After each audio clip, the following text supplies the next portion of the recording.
Without hesitation, the woman shot at the large man. The problem is that you wouldn't want to mess with this person. Even when he drove a bright yellow automobile across rooftops, he was unable to stop her from escaping. He had no choice except to summon backup. However, Ryder Ellie didn't comprehend that she wasn't simply an ordinary person, even though the entire incident was really a daydream.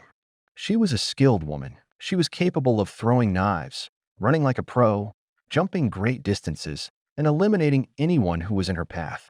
She even succeeded in blowing up the ship that was transporting some special operatives in the end. You see, she was your regular novelist only a week before. Agent Argylle was the title of Ellie's novel. It became an immediate sensation. Because RG felt so real, as if he may actually step out of the pages, people couldn't get enough of it. She wrote 5 more volumes after realizing how popular it was.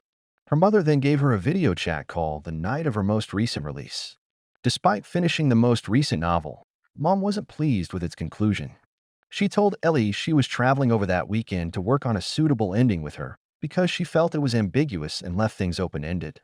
Ellie, however, decided she should go home. When she boarded a train, she immediately encountered an odd man. He took the seat across from her and started talking to her. Ellie wasn't sure how to react because she hadn't been writing for years and wasn't exactly accustomed to talking to males. Nevertheless, she responded to him out of courtesy. When the man took out one of her books and began leafing through it, things took a different turn. He resumed his conversation after a while, claiming to be a covert spy of some sort. Ellie started to see him as the guy from her books, RG himself, as he talked about his strange stories. When a fan recognized Ellie and went up to get her autograph, things became even stranger. Suddenly, the fan produced a syringe. Fortunately, the odd man across from Ellie took quick action. More assassins soon arrived and mayhem ensued. After grabbing a gun, the man began shooting at the assailants. The man resembled ARG from her novels more and more each time Ellie blinked. The man attempted to escort Ellie to safety following the altercation, but she didn't trust him and ran away. She raced directly into another bunch of assassins, so that choice didn't work out so well. The odd man caught up, shoved her away, and continued to struggle. Someone once grabbed him as a window shattered. However, it appeared to Ellie that he threw his assailant out with ease. Then he lifted her, and they continued to run. They soon encountered a female assassin. To protect Ellie while he dealt with it, the man pushed her into a bathroom. Ellie continued to have hallucinations despite everything, unable to distinguish fact from imagination. In the end, the man was able to eliminate the assailants. More assassins were pursuing them as they made their way to the rear of the train. The man once pointed his firearm at 2 individuals who were pursuing them. Ellie thought she recognized those faces for some reason. Rather than give up, the man threw open a door, bound Ellie, and fled using a parachute. Scared to death, Ellie passed out. She was in the man's house when she woke up. He claimed to be a legitimate secret agent and identified himself as Aiden. His task was to keep Ellie safe.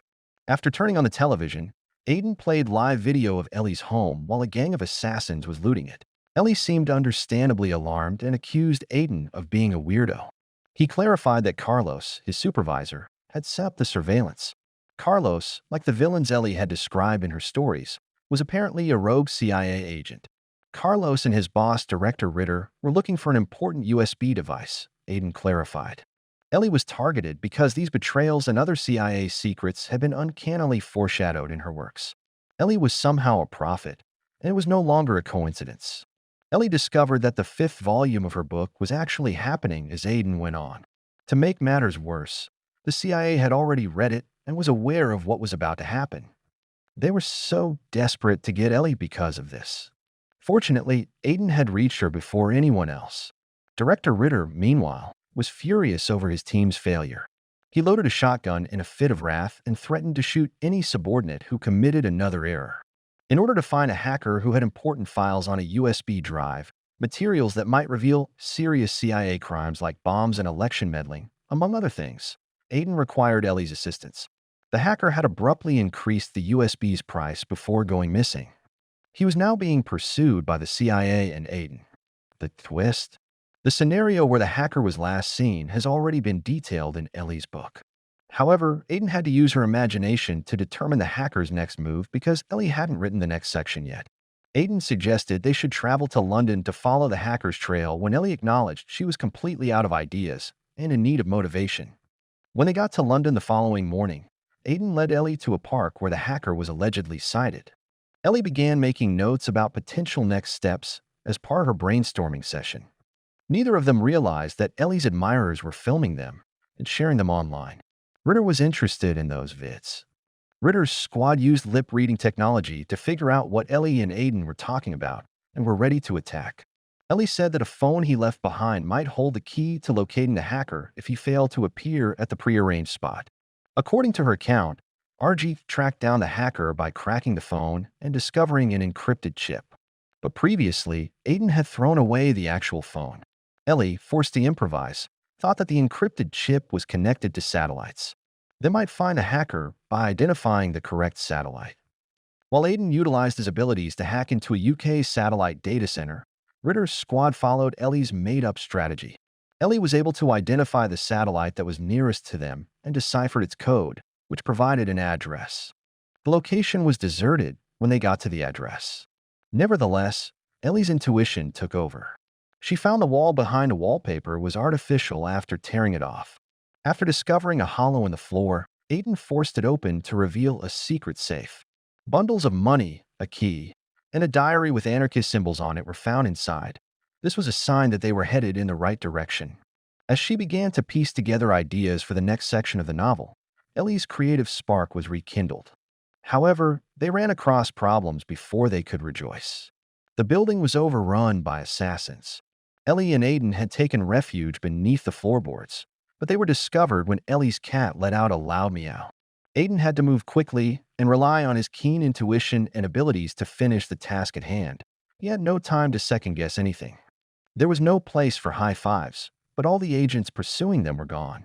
They needed to keep going. There was more support as they rushed out. They saw a motorboat close by after Aiden escorted Ellie to the rooftop. Ellie then recalled the boat key they had discovered earlier. It occurred to me that this was most likely the hacker's escape strategy. The issue?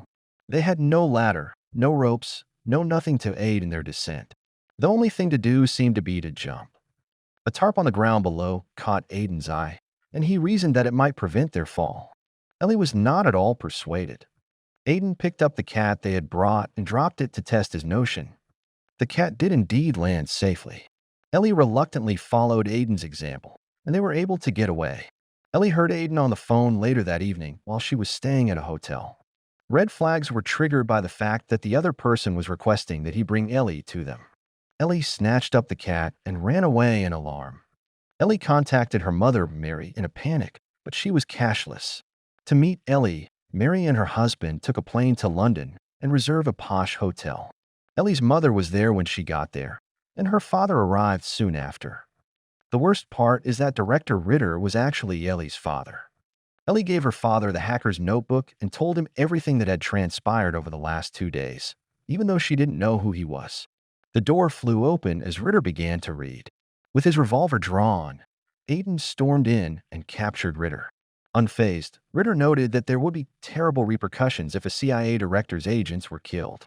Already feeling overpowered, Ellie was even more taken aback when her mother produced a gun and pointed it at her. She was being threatened with death by the woman who had reared her. With no other option, Aiden begged Ellie to put her trust in him. The only person who hadn't attempted to murder her in the last few days was him. Ellie had no choice but to accompany him.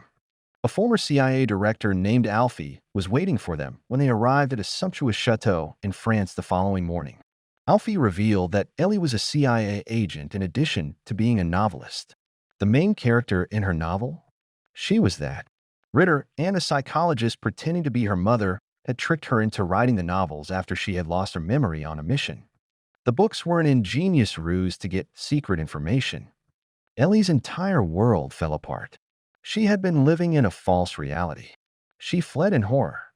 Unexpectedly, Ellie's fighting instincts came into play when Aiden sought to provoke her in an attempt to get her to stop it. In one quick motion, she defeated Aiden, fully embracing reality. Ritter, meanwhile, used high-tech spectacles that functioned as cameras to decipher the diary. Conversely, Aiden explained a wider picture to Ellie. Although he had no evidence, Alfie had long been aware of Ritter's dubious activities. Their covert tool for exposing him was Ellie. The individual who had visited the London park wasn't just anybody, it was Ellie. Later, however, Ritter had brainwashed her. According to the diary, the hacker had given the primary file to an enigmatic guardian called Miss Bada. The catch? The USB drive could only be retrieved by Ellie. Ellie finally decided to spend a day undercover after much persuasion. To meet Miss Bada, they took a plane to the Arabian Peninsula. Despite her nervousness, Ellie maintained her composure and was able to fool Miss B into giving her the USB. However, Ellie's face changed to one of shock as she went through the files. Disappointed, she gave the USB to Aiden and left. And then Mary appeared, alive and armed. The bulletproof vest had saved her life in the previous incident. They couldn't risk a fight because they were on Miss B's property. Instead, Mary invited them to tea. Aiden exchanged cups with her before they drank out of suspicion, but all three of them passed out nevertheless. The USB drive was on fire when Ellie woke up in Ritter's office. Another bombshell was disclosed by Ritter.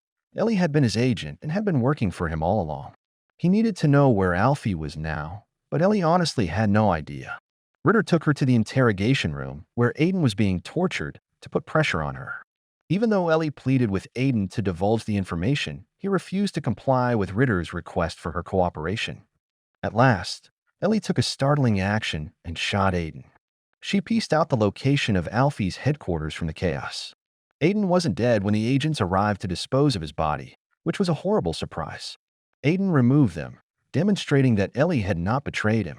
Ellie was working against Ritter now, but she got her memories back. She started transmitting Alfie files on a CIA computer. She had been faithful to Ritter at first, but she had changed sides after learning of his wrongdoings. Her only choice now was to complete the task and eliminate Ritter.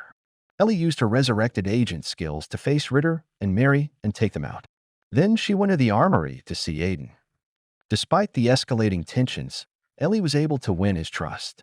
Armed and prepared, they used smoke bombs and fast thinking to fight their way out of the CIA base. The two fled into the air ducts as Ritter, who was observing from the surveillance room, turned on the ventilation system to remove the smoke. Gunfire broke out when they reached a factory during the pursuit. Oil spilled everywhere when bullets hit pipes.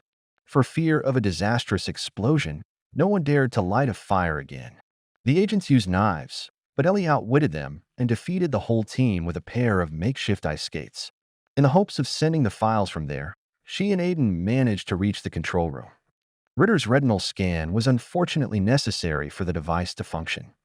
Ellie's cat jumped at Ritter as he came in with his shotgun, scratching at his eyes. They needed a different strategy because Ritter was blinded when Aiden took the shot. They discovered a satellite setup outside. Mary showed up just as they were ready to upload the files, attempting to control Ellie. It briefly appeared as though Ellie would turn on Aiden, but Mary was rendered unconscious by a female agent that Ellie had previously rescued. As they fled, they burned the boat and successfully sent the files. Returning to her authentic self, Ellie completed the last chapter of her novel.